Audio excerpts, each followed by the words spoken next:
துவாரபாலகர்கள் அப்படின்னு சொல்லி எப்படின்னா நம்ம எப்படி பார்ப்போம், கொஞ்சம் முகத்துல இந்த பல்லெல்லாம் வச்சு அப்படி பார்ப்போம்ல. ஆனா இந்த கோவில்ல இருக்கக்கூடிய 2 துவாரபாலகர்கள் இங்க இருக்காங்க பாருங்க. இவரோட பேரு சூலதேவர்.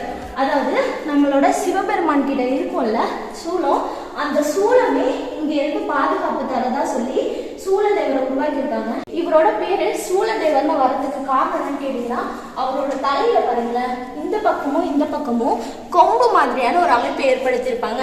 நடுவுல ஒரு இவரோட உடம்பு இருக்கா. ஸோ இப்படி நீங்க கால்குலேட் பண்ணி பார்க்கும்போது பாத்தீங்கன்னா ஒரு சூளம் எப்படி இருக்குமோ ஸோ அந்த மாதிரி இருக்கிறதுனால இது சூலதேவர். அது மட்டும் இல்லாம அவர் கை வச்சிருக்காரு பாத்தீங்கன்னா, இந்த தண்டை மாதிரி இருக்குது.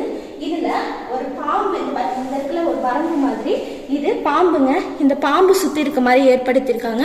இதுக்கடுத்து இன்னொரு துவாரபாலகர் யாருன்னு கேட்டீங்கன்னா, இவரு மழுவுடையார் அப்படின்னு சொல்லுவாங்க. ஸோ இந்த மழுவுடையார் யாருன்னு கேட்டீங்கன்னா, சிவபெருமானோட இன்னொரு கையில கோடாரி மாதிரி வச்சிருப்பாங்கல்ல.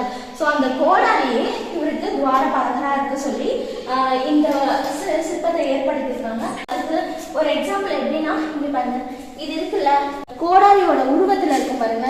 நல்லா உன்னிச்சு கவனிச்சிங்கன்னா உங்களுக்கு தெரியும் இது ஒரு கோடாரி அமைப்பு அப்படின்னு சொல்லிட்டு.